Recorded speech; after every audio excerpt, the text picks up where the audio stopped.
Le temps peut-être qui s'installe, un mot rapide, vous l'avez choisi, enfin vous l'avez vu, hein, c'est une étude qui est pas simple à restituer parce qu'elle embrase en fait un champ extrêmement significatif. Le parti pris qu'on avait eu, c'était de la restituer à travers un certain nombre d'exemples et aussi pour montrer que les préconisations en fait se nourrissaient d'exemples concrets à la fois dans les freins et dans les leviers. On est aussi sur un objet qui est mouvant. D'ailleurs, ça a été très bien résumé dans une des questions. C'est quoi la définition d'une donnée de vie réelle? On se rend compte que c'est quelque chose qui bouge. Et c'est un petit peu le parti pris qu'on a eu pour cette table ronde avec la mise en perspective de ces éléments, de ces recommandations avec 4 points de vue. Un premier point de vue, on va dire sur une dimension réglementaire et comprendre un petit peu les besoins d'évolution de cette réglementation. Un deuxième point de vue en fait autour du soin, avec l'enjeu de revenir en fait avec une approche centrée patient, et donc de se poser la question de quel est le bénéfice pour le patient, mais également pour le soignant et quel profit peut en avoir dans l'accompagnement du patient. Le troisième sujet est celui des initiatives nationales, où comment peut-on s'assurer un petit peu de la concrétisation des projets. Ça, je pense, c'est un enjeu extrêmement important quand on parle de données de vie réelle. Donc, autrement dit, comment ces initiatives, en fait, elles se traduisent et ces innovations se traduisent sur des projets concrets. Et enfin, un dernier point de vue qui sera à la fois en fait un exemple, un cas concret de valorisation des données, et qui servira aussi de très bonne transition sur le troisième sujet autour de la valorisation des données, mais plutôt sous un angle financier. Peut-être on peut passer au slide suivant. Voilà nos quatre invités. Et je vous laisserai peut-être, lors de votre première intervention, vous présenter un peu plus longuement. Donc Étienne Mainvielle de l'Institut Gustave Roussy, Christelle Daniel de la PHP, Romain Girard du Health Data Hub et Alexandre Templier de Quinten. Peut-être pour commencer sur le premier sujet, qui est celui du réglementaire. Peut-être Étienne, un mot sur le sujet. Alors en introduction, on disait effectivement, on parlait de l'évolution du cadre réglementaire. Toi, tu utilises le terme flexibilité, qui est un petit peu antinomique avec la réglementation. Mais est-ce que tu peux dire un petit peu de 2 mots sur le sujet ? Oui, merci. Alors d'abord, je voudrais dire que j'ai apprécié beaucoup votre rapport, parce que je pense que je vous le dis, c'était pas prévu dans notre échange. Parce que je trouve que c'est très important d'avoir des rapports. Alors évidemment, forcément, il y a toujours des trous dans la raquette. Il y a eu des questions qui soulignent qu'il y a toujours un manque. Mais dans ce genre de situation, d'avoir un exercice de synthèse comme vous avez fait est très pédagogique et très important. Et je voulais vous saluer pour ça, parce que je trouve que c'est très riche. Alors, sur la flexibilité, qui est le thème qu'on avait prévu d'évoquer ensemble, de mon point de vue, je trouve que ça confirme le fait que la France est, d'une manière générale, plutôt conservatrice, ce qui a un avantage, c'est-à-dire que d'un point de vue réglementaire, il y a la sécurité qui est largement assurée, et une protection et une réglementation qui est forte. Donc ça, je crois qu'il faut le souligner, parce que ça a des avantages importants par rapport à d'autres pays. Et on voit chaque jour des témoignages dans des pays anglo-saxons, notamment aux États-Unis, où ce manque de cadre réglementaire finalement casse la confiance, qui est l'un des mots-clés qui est évoqué aujourd'hui. Après, le risque, c'est évidemment de trouver le bon équilibre entre un cadre réglementaire qui soit suffisamment puissant, mais pas trop rigide, et qui soit aussi exhaustif de toute la chaîne, finalement, de l'utilisation de la donnée. Alors, il y a un petit risque, d'abord, c'est qu'on soit que sur les données publiques, et c'est toujours, je ne suis pas le seul à le souligner, mais c'est toujours évidemment un petit paradoxe de voir un cadre réglementaire et d'en débattre beaucoup sur des données publiques, et puis de se dire qu'en même temps, tous, autant que nous sommes en tant que citoyens, nous laissons des données de santé en permanence sur les réseaux sociaux, sur Internet, Google, etc. Et que d'une certaine façon, ils n'attendent pas, quelqu'un qui voudrait avoir un usage un peu malveillant de la donnée en santé ne va pas attendre la réglementation sur les données publiques pour essayer de traiter les données. Donc ça, c'est le premier point, de ne pas faire quelque chose de trop excessif sur un domaine qui est peut-être un peu partiel. Puis le deuxième, je voudrais vraiment insister là-dessus, c'est qu'il me semble que CNIL et RGPD résonnent beaucoup sur les étapes d'amont, c'est-à-dire la collecte de données, le recueil de données, le stockage, éventuellement, sûrement même, le traitement par les équipes de recherche, mais quelque part ne résonne pas assez, à mon avis, l'usage dans la vie quotidienne, c'est-à-dire une fois que les outils existent, un algorithme par exemple, ou un outil connecté, qu'est-ce qu'il advient dans la pratique courante? Alors le terme usage est un terme qu'on utilise beaucoup en recherche en management. C'est cette idée qu'on produit de la donnée, on produit des algorithmes dans un cadre expérimental en règle générale, et puis après, il y a le passage dans la vie quotidienne. Et en fait, il y a une marge d'escalier qui est souvent un peu oubliée, mais qui en fait pose beaucoup de questions. C'est-à-dire, d'abord, il y a des questions d'adoption, c'est-à-dire que tout ce qui est écrit dans le cadre expérimental, est-ce que réellement les patients, les professionnels adoptent les outils qui sont proposés, et donc la donnée telle qu'elle est traitée. Et puis, il y a souvent ce qu'on constate, c'est des usages qui sont complètement excessifs par rapport à ce qui était attendu. C'est-à-dire que ce qui est proposé en prospective et dans la recherche est souvent vertueux, et puis on constate tous les jours qu'en fait il y a des usages qui sont totalement contradictoires. Alors vous avez par exemple, je ne vais pas dans la santé là juste à l'instant, mais vous avez une mairie américaine par exemple qui avait prévu sur la base des noms et des dates de naissance et du lieu géographique de répertorier les origines ethniques dans sa commune, dans un principe vertueux qui était annoncé de justement améliorer le logement. Et ça a été utilisé en fait en termes de discrimination, donc un usage totalement malveillant qui n'était pas du tout attendu et qui était totalement décalé par rapport au discours. Alors j'insiste beaucoup là-dessus parce que moi je pense que la confiance, elle va se jouer aussi beaucoup sur ce point-là. Et donc, pour ne pas être trop long, il me semble que ce qui est important, c'est justement ça, c'est-à-dire de comprendre comment on va pouvoir réguler aussi à l'usage. Et je crois que vous avez souligné, pour terminer sur le rapport, un point sur lequel je voudrais insister, c'est que je pense que la loi en tant que telle ne suffira pas, qu'il y a des besoins de régulation par labellisation ou à l'usage, c'est-à-dire quand l'outil et la donnée sera utilisée en vie courante par des médecins, des patients, à des fins publiques ou marchandes. Donc moi je me pose un peu la question s'il n'y a pas des formes de régulation à trouver, de labellisation, où on peut dire après 5 ou 10 ans, tiens là vraiment, on a confiance dans ces outils parce qu'ils fonctionnent très très bien. Alors je ne sais pas si je reprends la parole une deuxième fois, sinon je continue jusqu'au bout et je me tais après. On peut peut-être continuer. Hein, ce serait Donc, je suis arrivé au constat, j'espère que vous m'avez suivi, sur le fait de l'importance de l'usage. Et donc après, une fois qu'on dit ça, la question c'est la régulation. Alors, à l'usage, je voudrais insister sur 2 autres points. C'est que progressivement, on va voir sans doute émerger le fait qu'il y ait des traitements par des équipes de recherche. Toute cette régulation qui a été évoquée sont des atouts, à mon avis, en termes de filière économique. C'est-à-dire que progressivement, le citoyen peut très bien s'orienter vers des outils où il a confiance. C'est cette notion de confiance que je voudrais travailler parce qu'elle est difficile en fait à appréhender, cette notion de confiance. Et moi, il me semble qu'elle se joue justement par le fait qu'il y ait un cadre réglementaire, qu'il y ait une centralisation, j'insiste, à la française, et je te regarde Yvon parce que c'est une chance en fait d'avoir cette centralisation dans des démarches comme ça. Ça peut aussi promouvoir une filière économique où au fond le citoyen, dans une position marchande, de consommateur, peut très bien se dire, avec ces outils, je sais que derrière, il y a de la régulation, il y a du traitement de recherche, de l'assise de recherche. Tu en parleras mieux que moi, il y a des biais, évidemment. Tout le monde parle d'intelligence artificielle, mais en fait, il y a une discrimination énorme aussi sur la qualité de ce qui est fait dans le traitement des données.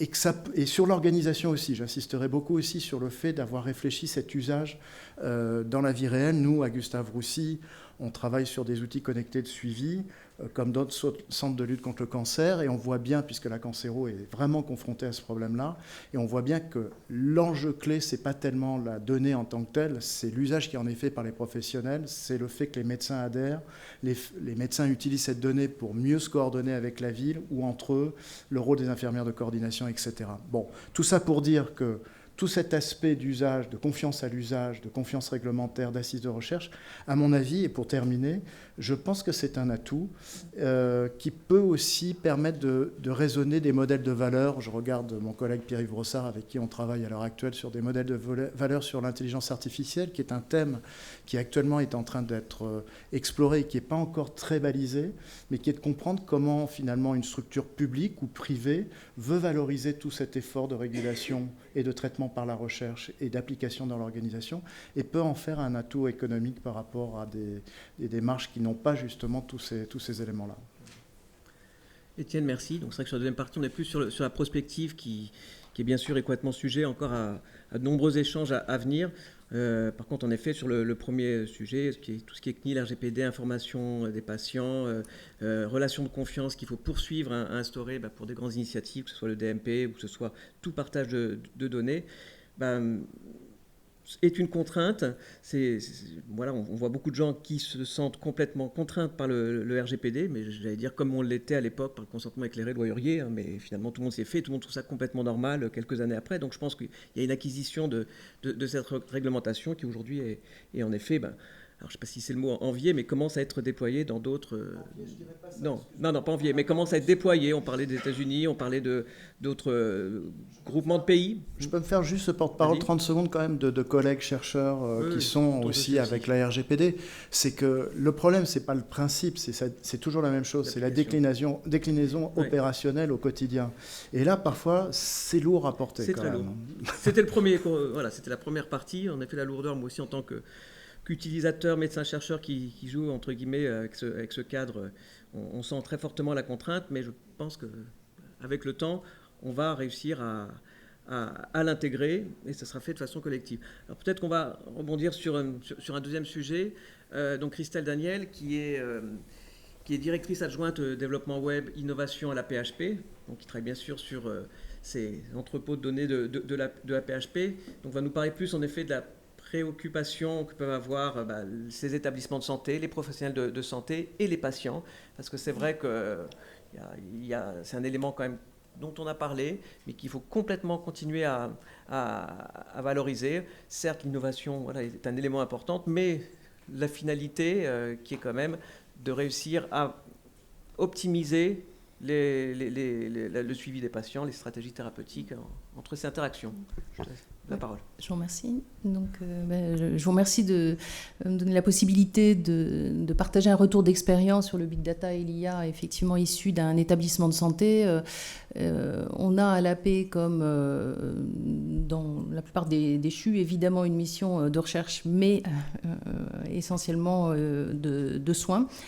Et donc la PHP et les autres CHU sont bien sûr très favorables et partie prenante à la mise en place de plateformes d'analyse de données, que ce soit au sein de leurs institutions même sous forme d'entrepôts de données de santé, mais également en partenariat avec les initiatives, qu'elles soient nationales ou internationales. Mais cela dit, la PHP et un certain nombre des CHU avec lesquels on échange sont attachés à un certain nombre de principes et justement je souhaiterais en développer 3 rapidement. Le premier, on y a fait allusion, c'est l'optimisation de la prise en charge, l'optimisation des soins, l'optimisation rapide des soins. Je m'explique. En fait, il y a des moyens qui vont être mis en œuvre pour faciliter la structuration, la standardisation, l'enrichissement, la notation, la qualification des données. Et ces données enrichies doivent bien sûr servir à l'intérêt collectif au travers des projets de recherche ou d'innovation. Mais ces données doivent également servir, et de façon rapide, au niveau individuel. Je pense qu'il est important de se rappeler que les patients sont des sujets de soins avant d'être des objets de recherche. Et à ce titre, toute donnée qui peut être enrichie, on a évoqué tout à l'heure la possibilité d'extraire de l'information de façon automatique de comptes rendus de documents cliniques. Tout ce processus d'enrichissement doit être mis au service du soin. Ça veut dire que ces données qui sont consolidées dans un contexte de recherche ou dans un contexte d'innovation doivent être intégrées, je dirais réintégrées au dossier patient informatisé pour renseigner les soignants dans leur pratique quotidienne. Et je pense que cette question de l'accessibilité des données des patients, quel que soit leur lieu de collecte, le soin ou la recherche, pour les professionnels de santé au bénéfice du patient, cette question-là, elle n'est pas suffisamment traitée, il me semble.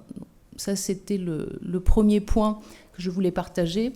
Les deux autres, et ce sera beaucoup plus court, le deuxième point concerne la nécessité de renforcer la confiance des citoyens en ce qui concerne l'hébergement des données. Et je pense que face aux inquiétudes générées par l'hébergement de données par des acteurs privés nord-américains, il est important de partager en toute transparence les critères de choix des modalités d'hébergement des données au sein de plateformes, surtout si elles sont de dimension nationale. Et je pense qu'il est important également de considérer les solutions apportées par des acteurs nationaux ou européens et de considérer aussi avec une certaine dose possible de fédéralisme, le centralisme c'est bien, mais pouvoir considérer aussi les plateformes régionales qui pourraient se constituer en hubs régionaux en complémentarité du Health Data Hub central, dont évidemment, qui est un projet extrêmement important. Le troisième et dernier point, il est en lien avec ce dernier aspect de constitution de hubs régionaux. Il me semble qu'il est important de consolider ces efforts que peuvent faire les CHU dans la constitution de leurs entrepôts de données de santé qui, au jour d'aujourd'hui, se mettent en capacité à assurer l'enrichissement, la structuration, la standardisation des données, à garantir les aspects éthiques de la gouvernance de ces données. Je pense qu'il est important de consolider, de conforter ces efforts, pas simplement pour des questions de confiance et de sécurité, mais aussi pour des enjeux de potentialisation du patrimoine des données nationales dont on dispose. En effet, les CHU sont bien sûr des producteurs de données, mais ils sont aussi des chercheurs.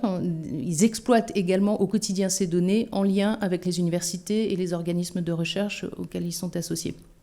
À ce titre-là, je pense que c'est vraiment important de soutenir ces efforts de structuration, standardisation, qualification des données au plus proche des soignants qui produisent et exploitent ces données. Donc voilà les 3 points sur lesquels je souhaitais revenir.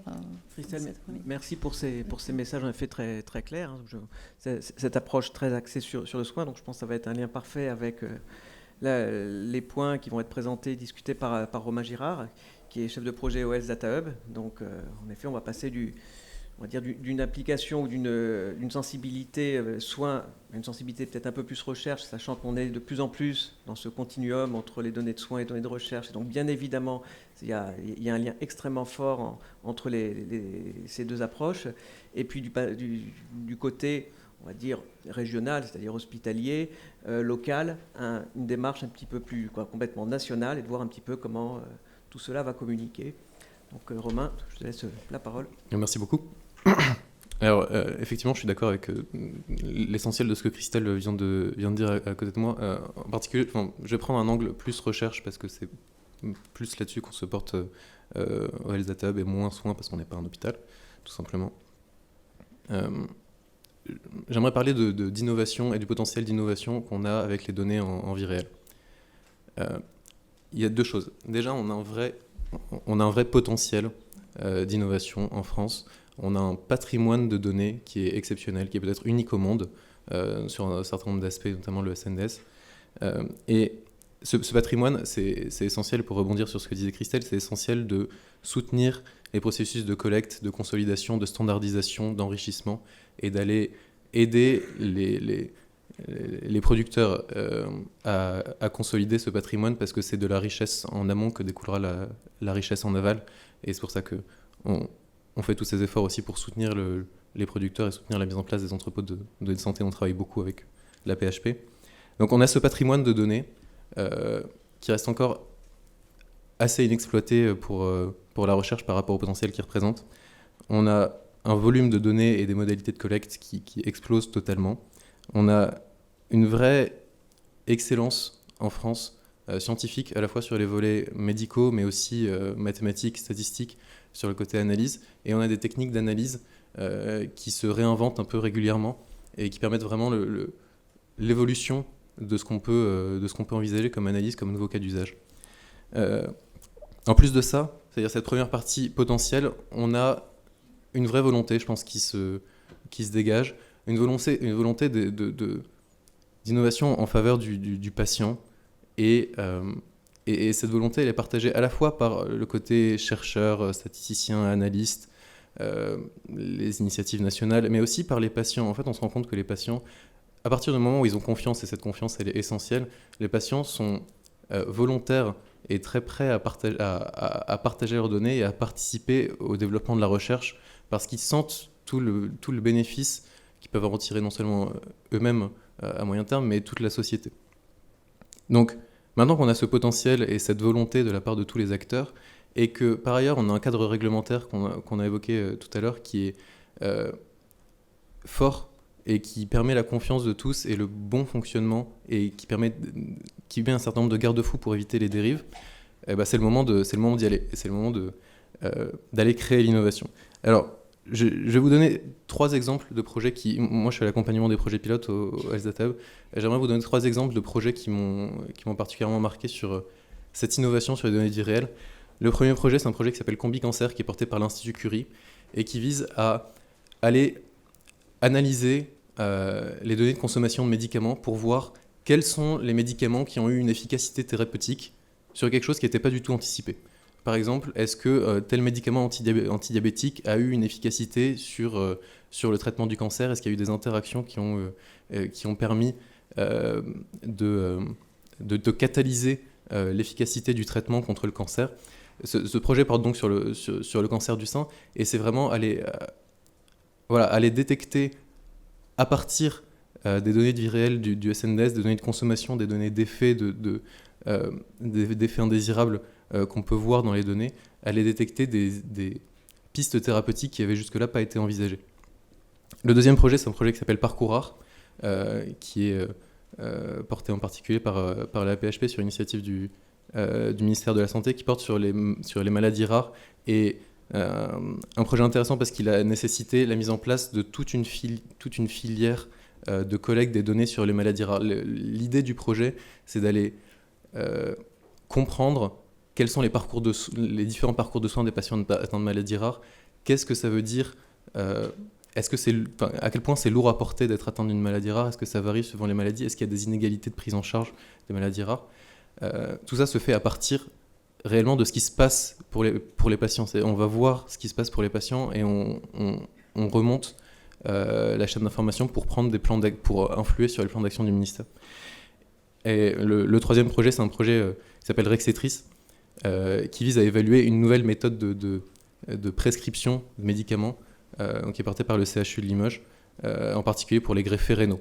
Et c'est-à-dire qu'on va suivre un certain nombre de greffés rénaux sur une très longue période, puisque l'étude porte sur 15 ans, et on va regarder non pas par essai clinique, mais en regardant dans les données de vie réelle, en regardant ce qui est vraiment arrivé à ces patients. Est-ce que le greffon a survécu? Est-ce qu'il y a eu un cancer qui a été développé à la suite de la greffe sur une longue période? On va voir si notre méthode a été efficace. Ces 3 projets, ça fait partie des innombrables projets, des innombrables initiatives en France de recherche sur les données de santé en vie réelle. Par exemple, ça fait partie des quelques projets qu'on accompagne au Health-Data Hub, et ils me paraissent particulièrement importants. Et il m'amène à 2 points que j'aimerais porter à votre attention, parce que ils me paraissent importants également pour catalyser le potentiel de la recherche sur les données de vie réelle. Le premier, c'est l'importance de l'appariement. Chaque base de données a son importance, a sa valeur, et on peut faire énormément de choses avec une base de données d'examen radiologique. Mais quand on a la possibilité d'apparier les données et de retrouver dans une autre base le contexte du patient, ses antécédents, son historique, ou au contraire son devenir à long terme, les capacités de faire de la médecine personnalisée en particulier sont vraiment grandement augmentées. On décuple le potentiel de l'innovation quand on a la possibilité d'appareiller les données. C'est ce qu'on essaie de faciliter au Health Data Hub. Et le deuxième sujet, c'est que c'est une chose de faciliter la recherche de manière organisationnelle, de faciliter, de mettre une plateforme à disposition, de donner les outils pour la recherche. Mais je pense que quelque chose de vraiment important, c'est de partager la connaissance qu'on a tous. Enfin, on a tous une fraction de la connaissance à la fois sur les données ou sur le système. Et cette démarche de partage de la connaissance, elle n'est pas encore assez mise en avant. Et elle n'est pas encore assez encouragée. Et c'est le sens aussi de ce qu'on essaye de mettre en place, c'est-à-dire favoriser la communication entre les acteurs, favoriser la diffusion, le partage de connaissances. On est dans le domaine de la santé, le partage des connaissances et le partage des méthodes, le partage des algorithmes. Moi, je viens du domaine des algorithmes et de l'intelligence artificielle pour simplifier, où le partage, c'est la règle et la fermeture, c'est l'exception. En santé, on a encore plus à y gagner que dans le domaine de l'algorithmie. Enfin, au général, je veux dire. En santé, on est tous les bénéficiaires potentiels des innovations et tous les bénéficiaires potentiels de la recherche.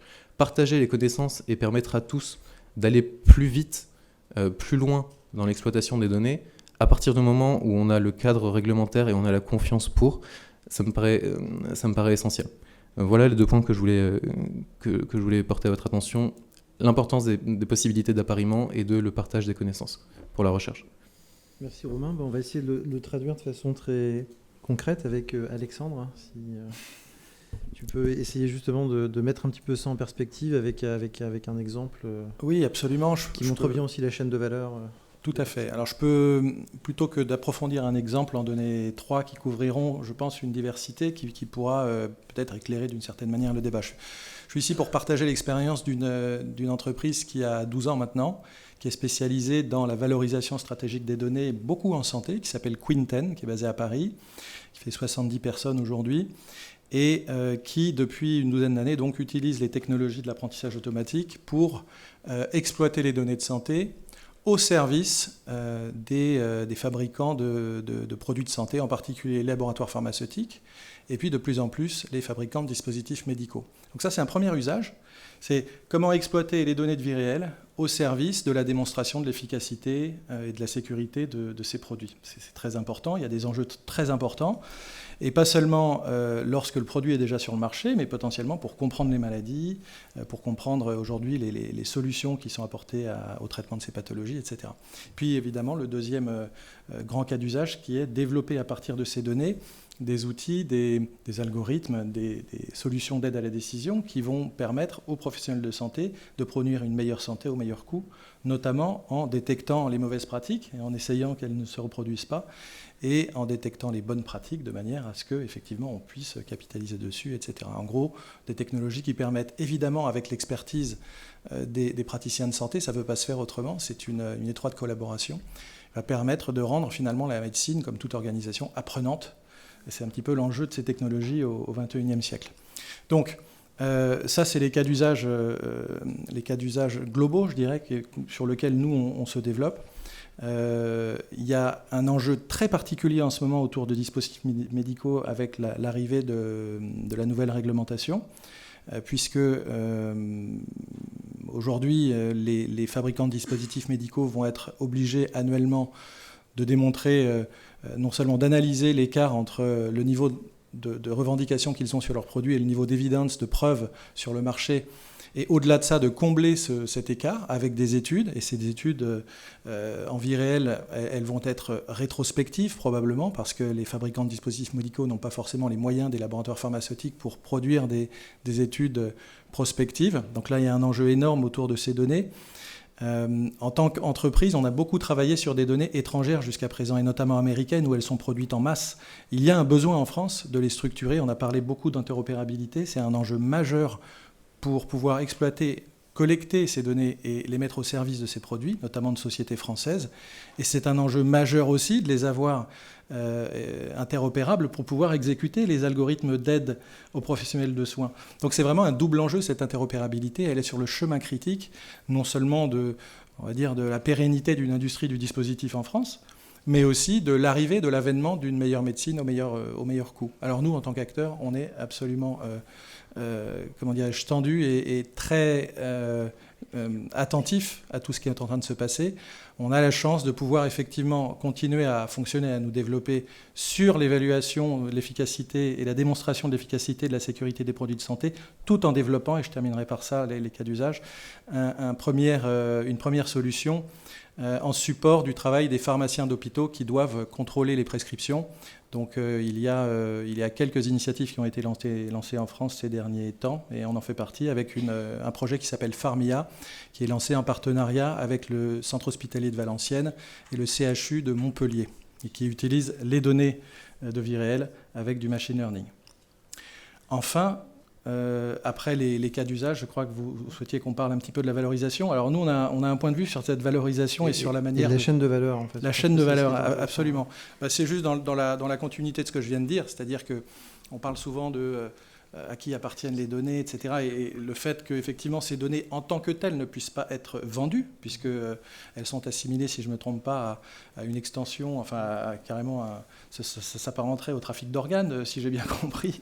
Donc il ne s'agit pas effectivement de vendre ces données-là, mais plutôt éventuellement d'organiser des retombées financières sur les dépositaires de ces données de manière à ce qu'ils puissent faire un vrai travail, non seulement de collecte, d'enrichissement, d'interopérabilité notamment, et d'organisation d'une certaine expertise, et qu'il n'y a pas que médicale d'ailleurs autour de ces données, et ce qui a un coût non négligeable. Alors nous, en tant que, on va dire, société avec de l'expérience sur ce sujet-là, ce qu'on observe et ce qu'on suggère plutôt, ce serait que, en fait, on organise les retombées financières de l'exploitation de ces données en second lieu, non pas comme condition à l'accès à ces données, parce que, pour revenir à ce que vous disiez, Romain, sur le fait qu'on a tous un enjeu à ce qu'on libère les énergies qu'il y a autour de cette capacité d'apprendre collectivement de ces données, l'expérience de tous au service de chacun, eh bien, il faut qu'on minimise tous les freins. C'est-à-dire tous les freins qu'on peut enlever, il faut les enlever. Et donc, je pense qu'à partir du moment où on serait capable d'identifier les données qui sont disponibles à tel et tel endroit, alors évidemment, idéalement interopérables et appareillables, eh bien, si on fixe des règles qui font que toute entité exploitant ces données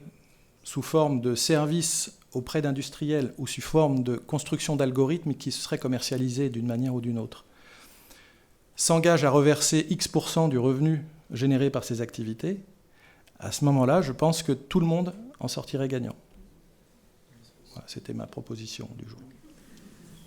J'avais peut-être un commentaire à faire, parce que, encore une fois, on est dans la caricature avec des producteurs de données, des exploitants de données et une valorisation liée au développement d'algorithmes.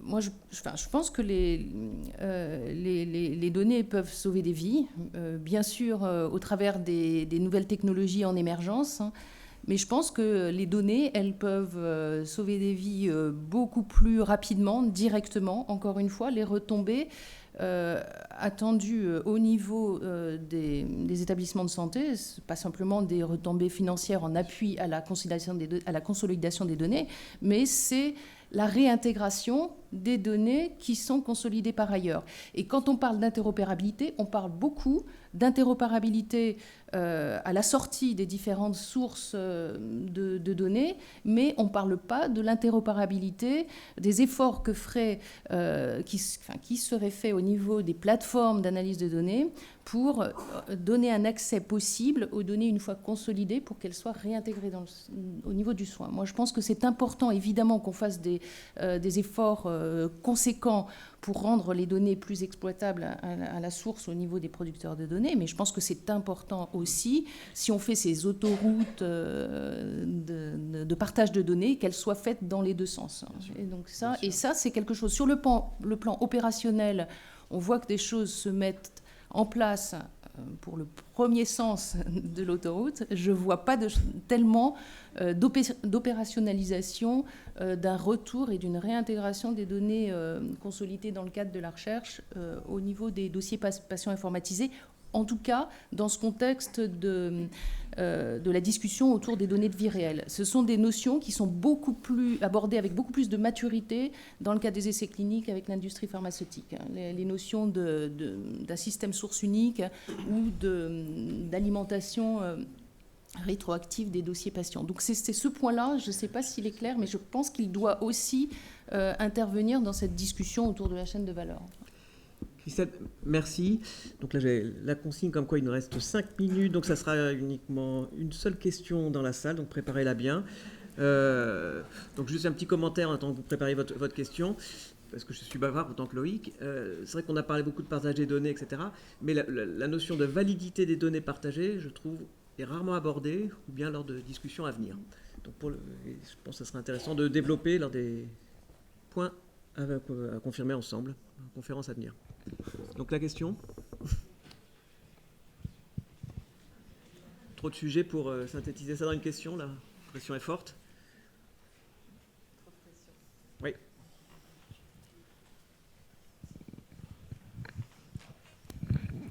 Je pense que le plus important, c'est vraiment la qualité de la donnée.